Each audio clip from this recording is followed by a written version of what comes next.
जय हिंद साथियों, स्वागत है आप सभी के इस प्यारे से यूट्यूब चैनल इनकी हम स्टडी में। कैसे हैं आप लोग? उम्मीद करते हैं कि आप सभी लोग बहुत ही मस्त होंगे, स्वस्थ होंगे और आप सभी का स्टडी बहुत ही अच्छी तरीके से चल रहा होगा। जैसा कि आप सभी को पता है कि आपका क्लास 10th का बोर्ड एग्ज़ाम 2026 में फरवरी मंथ से स्टार्ट होने वाला है। उसी के अकॉर्डिंग हम आज विज्ञान के कुछ मोस्ट इम्पॉर्टेंट पेपर लेके आए हुए हैं, जो आपके लिए बहुत ही ज़्यादा इम्पॉर्टेंट होने वाला है। यह पेपर मैं बहुत ही जगह से एनालिसिस करने के बाद यह पेपर मैं बना पाया हूँ। यह विज्ञान का पेपर 2026 में इसी के अकॉर्डिंग आपके क्वेश्चंस पेपर में मिलेंगे। तो देखिए, विज्ञान का पेपर है, तो चलिए बिना टाइम को वेस्ट किए आज के अपने इस प्यारे से सेशन को स्टार्ट करते हैं। यह आपका विज्ञान का पेपर 2026 का है। देखिए, आपको 3 घंटा 15 मिनट पेपर को सॉल्व करने के लिए दिया जाएगा। पूर्णांक 70 नंबर रहेगा। निर्देश में आप देख लीजिए इंस्ट्रक्शंस के बारे में क्या है क्या नहीं। प्रारंभ के 15 मिनट परीक्षार्थी को प्रश्न पत्र पढ़ने के लिए निर्धारित है और प्रश्न पत्र 2 खंडों में खंड आ तथा खंड बा में विभाजित है। मेरे प्यारे स्टूडेंट, पेपर जो है 2 खंडों में है, खंड आ और खंड बा में। और जो तीसरा नियम आपका कह रहा है, खंड आ तथा खंड बा 3 भागों 1, 2 और 3 में विभाजित है। इसको आपको ध्यान में रखना है। और जो चौथा पॉइंट आपका है, यह बोल रहा है प्रश्न पत्र के खंड आ और बहुविकल्पी प्रश्न है जिनमें सही विकल्प का चयन कर OMR उत्तर पत्रक पर नीले अथवा काले बॉल पॉइंट पेन से ही सही विकल्प वाले गोले को पूर्ण रूप से भरें। यानी कि आपको नीले तथा काले बॉल पेन से जो है इसको भरना है और OMR उत्तर पत्रक पर उत्तर देने के पश्चात उसे काटे नहीं। जो आपका प्रश्न पत्र दिया रहेगा उस पर आप एक बार टिक कर देंगे तो उसको काटेंगे नहीं, तथा इरेजर अथवा उसको नहीं टिक करना है। और जो आपका नेक्स्ट टॉपिक है, क्या कहता है, खंड आ में बहुविकल्पी प्रश्नों हेतु उत्तर प्रश्न पत्र के लिए 1 अंक निर्धारित है। जो आपका ये खंड आ है, यह ऑब्जेक्टिव टाइप क्वेश्चन है, इसमें 1 अंक निर्धारित रहेगा। और जो आपका नेक्स्ट टॉपिक कहता है, खंड बा में वर्णनात्मक प्रश्न है, इसमें वर्णों के आधार पे आपको लिखना है, वो वर्णनात्मक प्रश्न है। और जो नेक्स्ट टॉपिक है, प्रश्न पत्र के सम्मुख उनके निर्धारित अंक दिए गए हैं। जितने भी क्वेश्चंस हैं उसके पास में निर्धारित अंक दिए गए हैं, यह आपको बता रहे हैं। और जो आपका नेक्स्ट टॉपिक है, खंडवा के प्रत्येक उपभाग के सभी प्रश्नों को एक साथ हल करना आवश्यक है। खंडवा के प्रत्येक उपभाग के सभी प्रश्न को हल करना आवश्यक है। प्रत्येक उपभाग नए पृष्ठों से प्रारंभ किया जाए, सभी प्रश्न अनिवार्य है। नेक्स्ट टॉपिक आपका कहता है। तो चलिए, हम आपको सभी निर्देश के बारे में बहुत ही अच्छी तरीके से बता दे रहे हैं। और उसके बाद हम आपको अब क्वेश्चंस के चलिए आपको क्वेश्चंस की तरफ ले चलते हैं। देखिए, यह आपका क्लास 10th विज्ञान का बहुत ही ज़्यादा इम्पॉर्टेंट वायरल पेपर मैं लेके आया हूँ। खंड आ उपभाग संख्या 1 में क्या कहता है, बहुविकल्पीय प्रश्न है। देखो यहाँ पे पहला वाला क्वेश्चन क्या कहता है, अवतल दर्पण के सम्मुख ध्रुव और फोकस के बीच स्थित वस्तु का प्रतिबिंब बनता है। ऑप्शन ए है सीधा आभासी छोटा, ऑप्शन बी है सीधा आभासी बड़ा, ऑप्शन सी है सीधा वास्तविक बड़ा और ऑप्शन डी है सीधा वास्तविक छोटा। तो आपको इसका ऑप्शन जो सही लगे उसको आपको टिक कर देना है। और हम चलते हैं नेक्स्ट ऑब्जेक्टिव टाइप क्वेश्चन की तरफ। ये देखिए, दूसरा आपका क्या कहता है क्वेश्चन, दूर दृष्टि दोष दीर्घ दृष्टि दोष के निवारण में कौन सा लेंस प्रयुक्त होता है। दूर दृष्टि दोष में कौन सा लेंस होता है, यानी कि दूर की वस्तु स्पष्ट दिखाई देती है परंतु पास की वस्तु स्पष्ट नहीं दिखाई देती, इसमें कौन सा लेंस का उपयोग हुआ, उत्तल लेंस। यह तो आप सभी को पता होगा। और जो आपका नेक्स्ट टॉपिक है, क्या कहता है, एक लेंस से 0.2 मीटर दूर रखी वस्तु की आभासी प्रतिबिंब का आवर्धन 0.5 है, यह लेंस होगा। देखिए, डायोप्टर वाला सवाल है, आवर्धन लेंस। दूसरा है 0.2 मीटर फोकस दूरी का उत्तल लेंस, 0.1 मीटर फोकस दूरी का उत्तल लेंस और डी वाला है 0.2 मीटर फोकस दूरी का उत्तल लेंस। तो आपको ऑप्शन को सही क्लिक करना है। और चलिए चलते हैं नेक्स्ट क्वेश्चन क्या कहता है, जब श्वेत प्रकाश कांच की प्रिज्म से गुजरता है तो प्रिज्म के आधार की ओर अधिकतम झुकी प्रकाश किरण का रंग होता है। तो विबग्योर वाला क्वेश्चन है, इसको आपको क्लिक सही ऑप्शन टिक करना है। देखिए ऑप्शन क्या कहता है, नीला, ऑप्शन बी लाल, ऑप्शन सी हरा, ऑप्शन डी बैंगनी। और जो आपका नेक्स्ट टॉपिक है क्या कहता है, R1 व R2 प्रतिरोधों के दो तार समांतर क्रम में जोड़े जाते हैं, इनका तुल्य प्रतिरोध क्या होगा। ऑप्शन ए है R1 प्लस R2, बी है R1 गुणे R2, ऑप्शन सी है R1 गुणे R2 बटा R1 plus R2, option D है R1 प्लस R2 बटा R1 इंटू R2। जो आपका नेक्स्ट टॉपिक है क्या कहता है, बिजली के बल्ब का फिलामेंट तंतु बना होता है। ऑप्शन ए है नाइक्रोम का, ऑप्शन बी है लोहे का, ऑप्शन सी है टंगस्टन का, ऑप्शन डी है कंस्टेंटर का। तो आपको इसमें सही ऑप्शन टिक करना है। ऑप्शन को देखते हुए आपको सही ऑप्शन टिक करना है। और जो 7वां नंबर है यह क्या कहता है, वैद्युत सेल के रूपांतरण होता है। वैद्युत सेल में कौन सा रूपांतरण होता है। ऑप्शन ए रासायनिक ऊर्जा का वैद्युत ऊर्जा में, ऑप्शन बी वैद्युत ऊर्जा का यांत्रिक ऊर्जा में, ऑप्शन सी यांत्रिक ऊर्जा का वैद्युत ऊर्जा में, ऑप्शन डी वैद्युत ऊर्जा का रासायनिक ऊर्जा में। इसको आपको ध्यान में रखना है और सही टिक मारना है। अब यहाँ पे उ भाग संख्या 2 स्टार्ट हो गया है। तो यहाँ पे रिएक्शन वाला क्वेश्चन है, आपको दिखा दे रहे हैं। देखिए रासायनिक अभिक्रिया 2FeCl3 plus 2H2O plus Y। अब आप रिएक्शन करा देंगे 2FeCl2 plus H2SO4 plus 2HCl में Y है क्या है। आपको ऑप्शन को ध्यान में देखते हुए सही ऑप्शन टिक करना है, यह आपके लिए है। तो आपके जो नेक्स्ट क्वेश्चन है क्या कहता है, निम्नलिखित में से कौन सा अम्लीय लवण है। NaCl, बी वाला है NaHSO4, सी वाला है Na2SO4, डी वाला है KCN। वो आपको क्लिक करना है। और जो आपका नेक्स्ट वाला क्वेश्चन है क्या कह रहा है, मैट में मुख्यतः होता है। Option A FeS, option B Cu2S, option C Cu2S तथा FeS, ऑप्शन डी Cu2S तथा Fe2S3। इसको मेरे प्यारे स्टूडेंट आपको बताना है। और जो आपका नेक्स्ट वाला टॉपिक है क्या कहता है, ऑब्जेक्टिव टाइप क्वेश्चन ये सब हैं। निम्नलिखित रासायनिक समीकरण को पूरा कीजिए।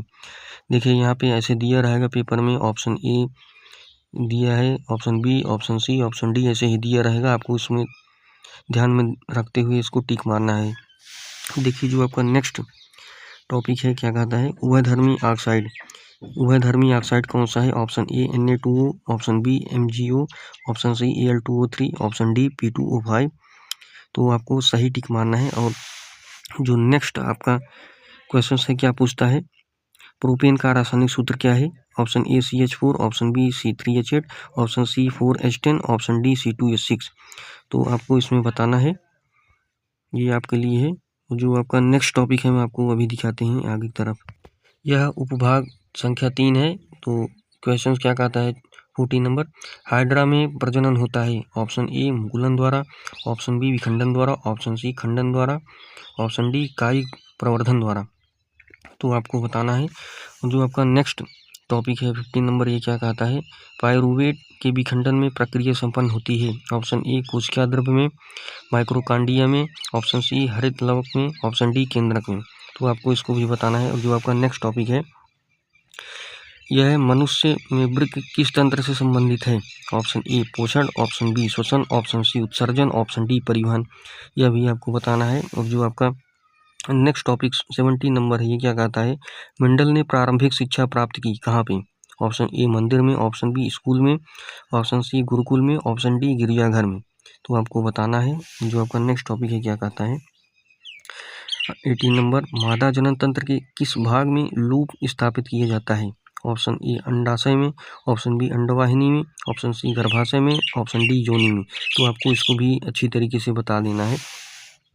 और जो आपका नेक्स्ट टॉपिक है 19 नंबर, ये क्या कहता है, निम्न में से कौन सा अंग पौधों में नर जननांग का प्रतिनिधित्व करता है।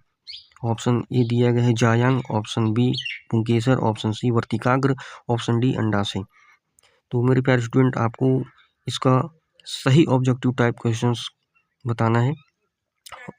इसके बाद आपका 20 नंबर क्या कहता है, निम्न में से कौन सा ये पर्यावरण मित्र व्यवहार कहलाते हैं। ऑप्शन ए बाजार जाते समय खरीदे गए सामान को रखने के लिए कपड़े का थैला ले जाना, ऑप्शन बी अनावश्यक ऊर्जा खर्च बचाने के लिए लाइटें तथा पंखों का स्विच बंद कर देना, ऑप्शन सी वाहन की बजाय विद्यालय तक पैदल जाना। ऑप्शन डी उपरोक्त सभी। तो आपको इसमें सही क्लिक कर देना है। यहाँ पे हम आपको दिखा देंगे 20 नंबर तक ऑब्जेक्टिव टाइप क्वेश्चंस बनते हैं। हम आपको उसके बारे में आपको बहुत ही अच्छी तरीके से बता दिए हैं। यह वायरल पेपर 2026 है मेरे प्यारे स्टूडेंट, आपको बहुत ही ध्यान में रखना है। यह क्वेश्चंस डायरेक्ट बोर्ड एग्जाम 2026 में देखने को मिलेंगे। तो चलिए चलते हैं, खंड आ समाप्त हो गया है, अब खंड बा की तरफ चलते हैं। खंड बा में है, खंड बा में उपभाग संख्या 1 है। देखिए यहाँ पे वर्णनात्मक प्रश्न दिए हुए हैं। देखिए प्रश्न आपको क्या कहता है, एक सेमी फोकस दूरी वाले अवतल दर्पण से कितनी दूरी पर एक वस्तु रखी जाए ताकि उसका 5 गुना बड़ा प्रतिबिंब बने, जबकि प्रतिबिंब वास्तविक हो।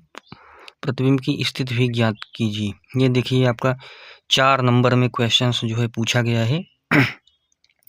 और जो आपका नेक्स्ट क्वेश्चंस दिया हुआ है, एक उत्तल लेंस की फोकस दूरी 50 सेमी है, उस वस्तु के प्रतिबिंब की स्थिति बताइए जो लेंस से 25 सेमी की दूरी पर अक्ष के लंबवत है तथा प्रतिबिंब का आवर्धन भी ज्ञात कीजिए। यह भी क्वेश्चंस आपका 4 नंबर में पूछा गया है। यह क्लास 10 बोर्ड एग्जाम 2026 के लिए ये सब क्वेश्चंस बहुत ही ज़्यादा इम्पॉर्टेंट होने वाला है। ये सब क्वेश्चंस मैं बहुत ही जगह से एनालिसिस करने के बाद यह पेपर बना के लेके आया हुआ हूँ, जो आपके बोर्ड एग्जाम 2026 में डायरेक्ट क्वेश्चंस देखने को मिलेंगे। और जो आपका 23वां नंबर क्वेश्चन है, ये क्या कहता है, हम आपको अभी पेपर दिखा रहे हैं, इसके बाद पेपर के हर एक क्वेश्चन को सॉल्व करके दिखाएंगे।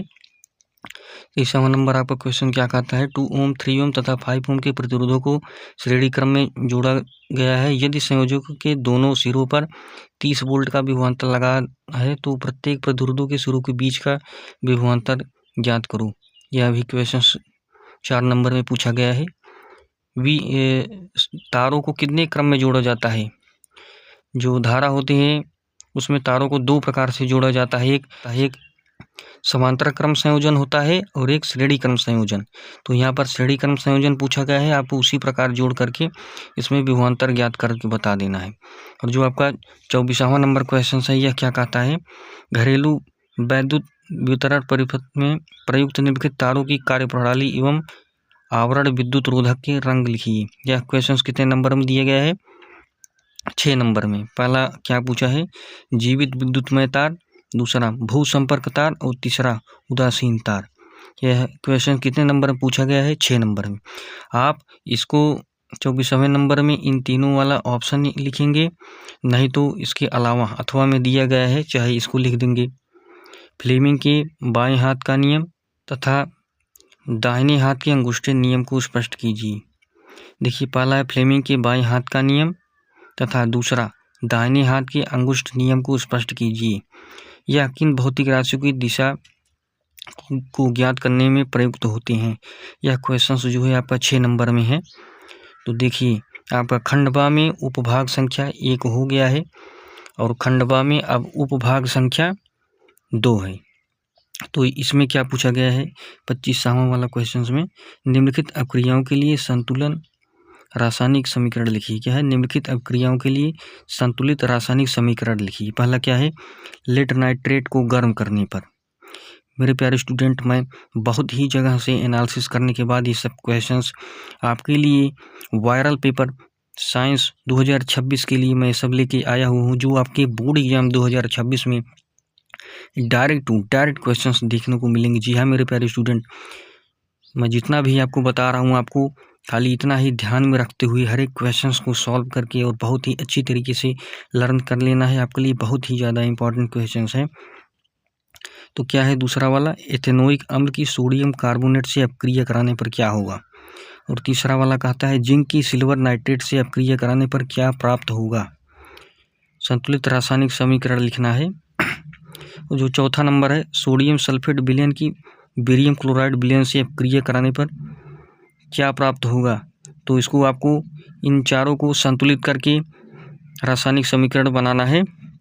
यह आपका 4 नंबर में पूछा गया है।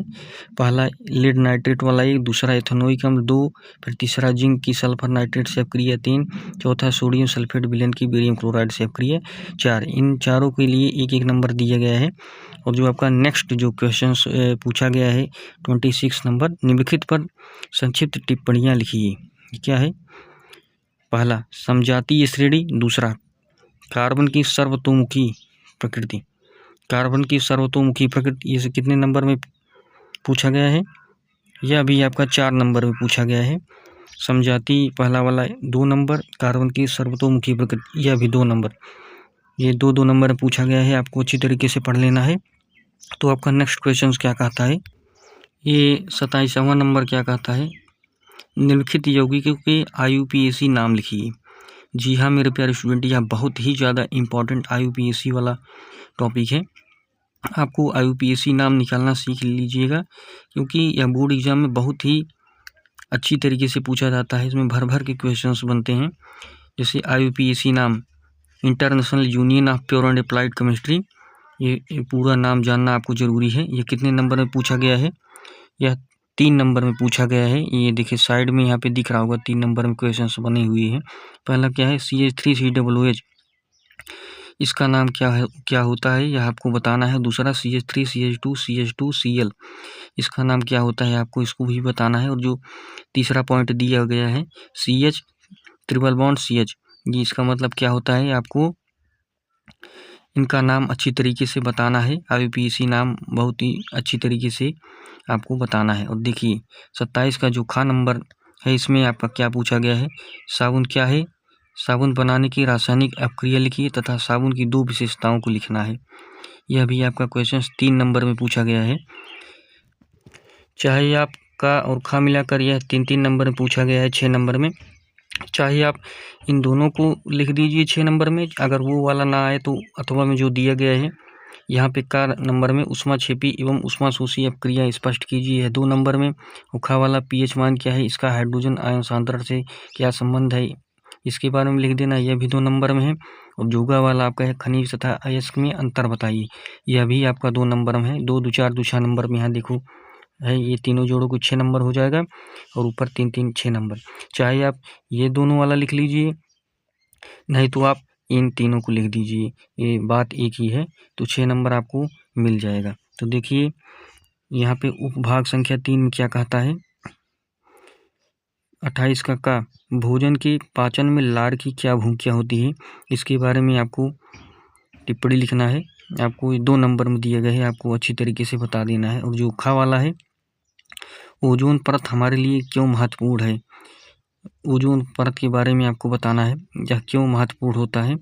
और 29 का जो होता है, स्वपरागण तथा पर परागण में विभेद कीजिए, इसके बारे में आपको बताना है। 2 नंबर में पूछा गया है। और जो खा वाला है, परिवार नियोजन की किन्हीं 2 स्थायी विधियों पर संक्षिप्त टिप्पणी लिखना है, यह भी 2 नंबर में पूछा गया है। किन्हीं 2 पादप हार्मोनों के नाम एवं कार्य लिखना है, यह भी आपका 2 नंबर में क्वेश्चन पूछा गया है। और जो खा वाला है, पौधों में रंध्रों की उपयोगिता का उल्लेख करना है, यह भी आपका 2 नंबर में क्वेश्चन पूछा गया है। और जो का लास्ट क्वेश्चन आपका है 31 नंबर, यह क्या पूछा गया है? मानव में विकराणु नेफ्रॉन की रचना तथा क्रियाविधि का वर्णन करना है। मेरे प्यारे स्टूडेंट, यह 6 नंबर में क्वेश्चंस पूछा गया है। आप चाहे इसको लिख दीजिए अथवा करके दिया गया है, लक्षणों की वंशागत के नियम में मेंडल के प्रयोगों के महत्व की व्याख्या कीजिए, यह आपका पूछा गया है। यह भी 6 नंबर में है। 31 का चाहे मानव में विकराणु नेफ्रॉन की रचना के बारे में तथा का क्रियाविधि का वर्णन के बारे में बताना है, या फिर चाहे लक्षणों की वंशागत के नियम में मेंडल के प्रयोगों के महत्व की व्याख्या के बारे में बताना है। यह आपके ऊपर है, आप कौन सा सॉल्व करना चाहते हैं। उम्मीद करते हैं कि हमारा पढ़ाया हुआ आपको यह पेपर जो है बहुत ही अच्छा लगा होगा। आशा है कि आप लोग इसको अच्छी तरीके से पढ़ेंगे। मैं बहुत ही जगह से इसको एनालिसिस करके बनाया हूँ। तो मिलेंगे किसी नेक्स्ट वीडियो में किसी नेक्स्ट नए टॉपिक के साथ, तब तक के लिए जय हिंद, जय भारत, वंदे मातरम।